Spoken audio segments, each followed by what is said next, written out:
Today we're going to take off our mainsail because it needs to be repaired. So we're going to take off the stacking bag, take it all into the sail maker and see what we can get done. Here's the 4 jack lines to help stack the sail. I've taken them off the stacker bag and I'm going to tie a overhand knot in them so I don't lose them. Just tuck them in here. Our next step is to take the halyard off and start taking the batten cars off. The first thing to do is to lower the halyard so we can actually reach it. And if you're familiar with the 450F, you'll know that the boom is higher, so we also have to lower the boom. I've got the halyard off and I'm just going to tie it off to itself here. As you can see, we've got a 2-to-1 halyard system. So I'll just put the shackle right around this rope here and it'll hold it from banging on the mast. The lazy bag is pretty well beat up and in dire need of major repairs. This is part of the rig that makes our square top sail square, and this is where we have the damage, and it is why we're taking the sail off right now.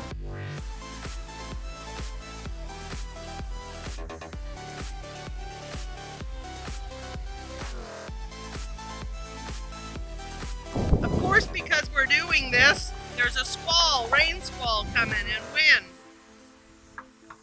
Hopefully we can get it off before it hits us. The bolts are out of the cars.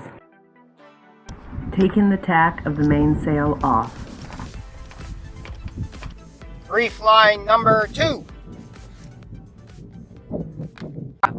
Why are these zap strapped, Andrew?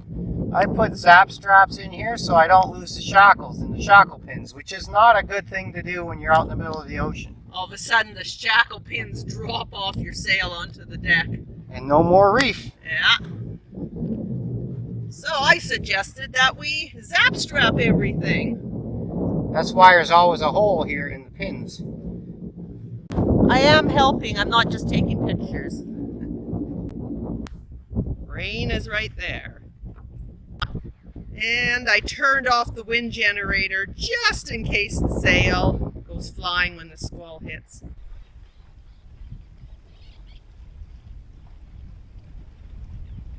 This is the clue of the sail. It is held down to the boom with this strap, which is held with these ropes, and it's held back. This is the outhaul.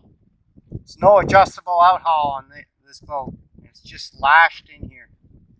So I'm going to take that off. This is the last thing for the sail, and it's off the boat.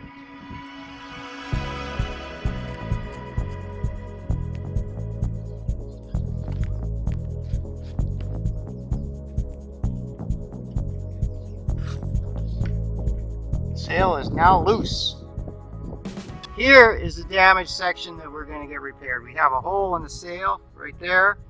This is the luff tape, and it's torn here also. So I'll get a reinforcing patch, put it right in here. Now we're going to take out the battens in the sail, so I'm putting down the camera, but we'll show you the batten as we, maybe Andrew can start pulling one out and we'll show you how they come out.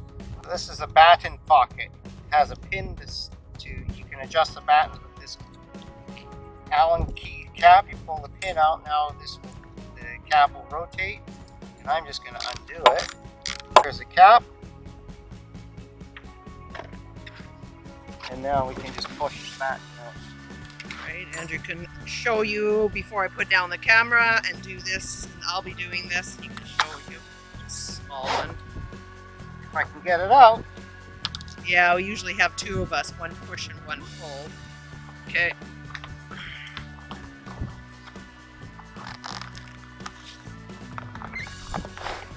Oh, there it comes, okay.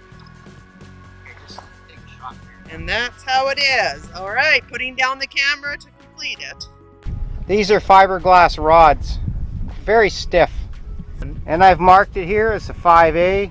So that's aft is the A, 5 is the top batten.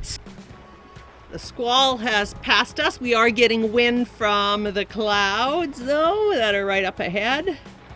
But the rain has passed to the north of us.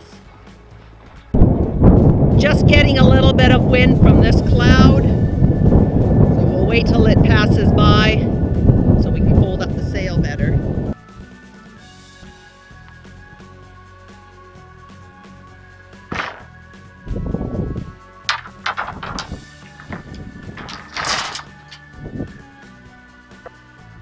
Doing the best we could to flake it as we were taking out the battens, but Andrew has a narrower section down there than what I was dealing with.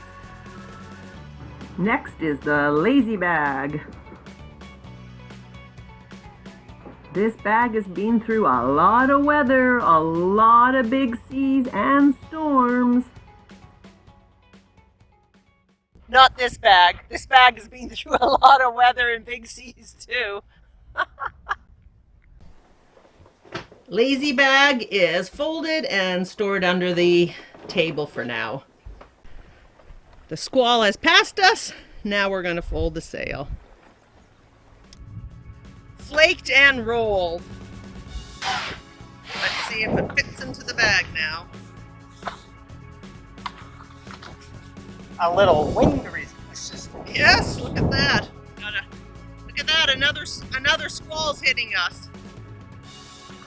Aiding in the bag.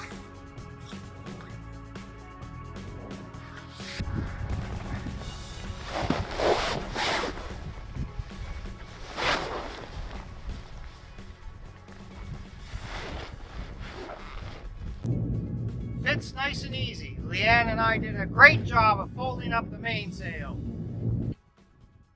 And there's our boom, free and clear of its garments. Spanish waters this morning. It is like a lake. We have never seen it so calm. Good morning. We have rented a car this morning so we could take in our sail and our lazy bag to get repaired at Doyle Sailmakers in Punda. And then after that, we are going to do a tour of Curacao and see if we can find any nice spots. Come along, join us. Sail and lazy bag are loaded into our dinghy.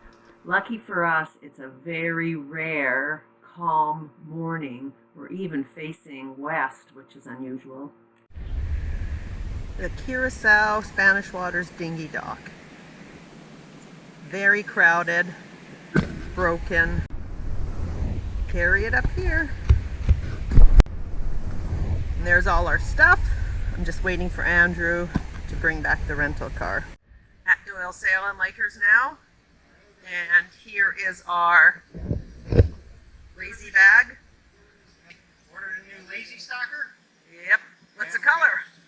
Oh, it's going to be cocoa. The same color as our surrounds at the back of the boat. It's actually made in Barbados. Lazy bag. And there's our sail on the ground. They're going to get that fixed for us.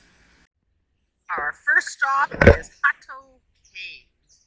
This is the manzanello tree. Everything on it is poisonous. It even produces this poisonous apple-looking fruit. We are going up 49 steps to the caves. View of the airport.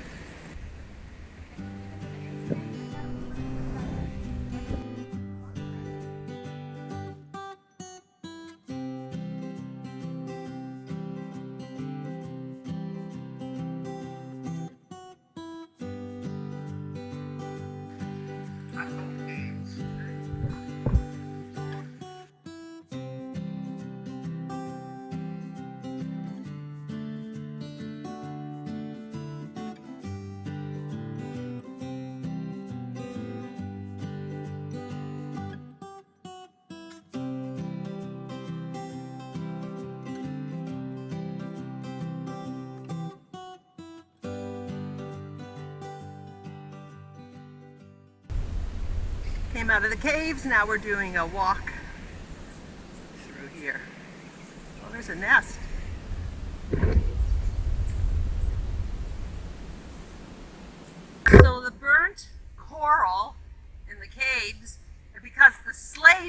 come in here and have fires. They would go and pillage at nighttime the fields around and bring their food back here. So the caves have turned black from the smoke and fire. More slave hideout areas. Wow, this is cool. Look at all the cacti. Wow, that's hanging on by a thread. Woo! And here's more of the cacti hedge. Next stop is Abo Beach, voted by National Geographic as one of the top 21 beaches worldwide. Here comes Andrew swimming.